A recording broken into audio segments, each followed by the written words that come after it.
Webster defines forum as a marketplace or meeting place of an ancient Roman city. The night the Miners Forum opened on January 2nd, 1939, the Forum was the meeting place of 4,000 people jammed to watch the Glace Bay Miners take on the Sydney Millionaires in a Cape Breton Senior Hockey League fixture. The first goal of thousands to be scored on Forum ice was counted by Millionaires Robert "Tick" Williams at 4:02 of the first period. Williams was considered by many to be one of the classiest players to lace him up at the Forum, much like a future Glace Bay Miner, Fred Courtney. My first game in the Miners Forum was in 1948. I was 12 years old. The Glace Bay Forum suited my type of hockey. It was big, and I loved to carry the puck. Now, I know today it's all push the puck ahead, right? But in my day, carrying the puck was the thing.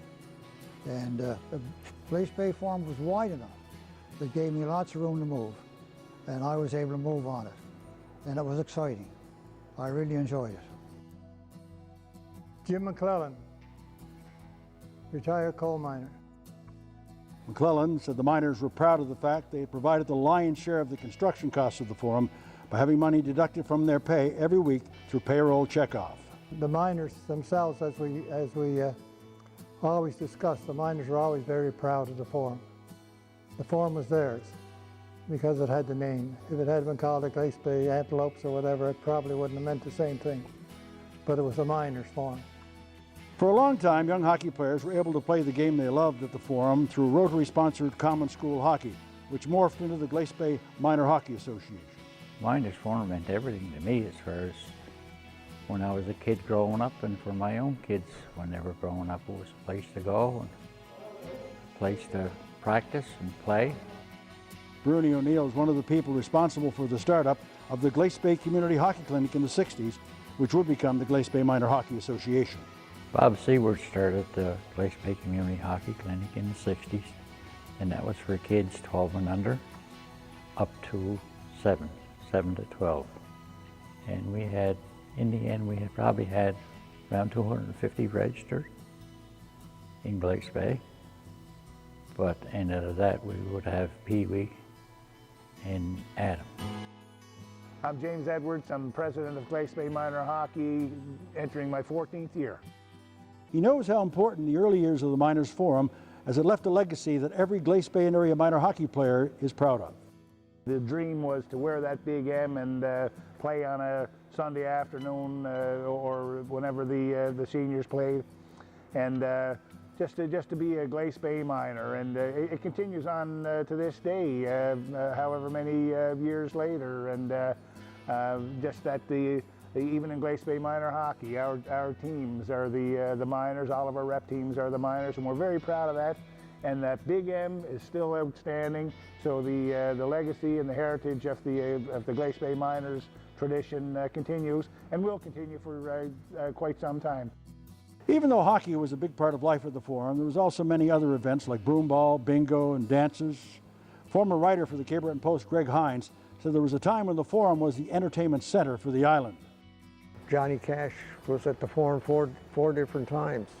And I asked Johnny Cash, I said, you know, you were on national television now, you had your show.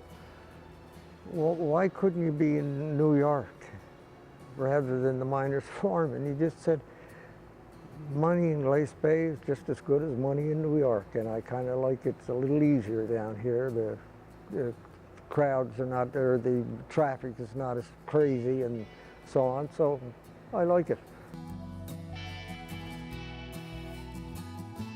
Cinderella Miners and my teammates. That's my best memory.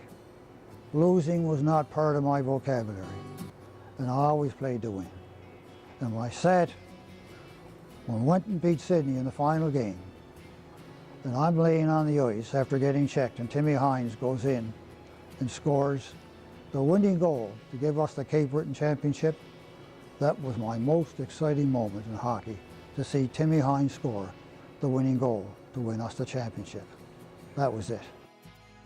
As kids, they used to put us in a place called the bullpen, you know, way up above, but they were great seats. But you had to have a few guys with you because they were bad places too. You know, I would never go in there alone, and nobody else would, you know. It's just, you always had a group from number 2 and a group from Bridgeport, and group from Main Street, and, you know, it was tough enough to get along. It was a playoff game against the Sydney Juniors, and it wasn't the final game, but it was actually Glace. It was a 5-9 series, and Glace Bay were up 3-2, and they had been down 6-3. And they tied the game up, and Courtney literally went through 5 players and scored, and I thought the roof was going to come off the old building that night. I swear it was shaking. The history of the Glace Bay Miners Forum First Edition is rich in tradition and stories of people and groups who made it that way. It will be very interesting to see what the future years bring for the Glace Bay Miners Forum.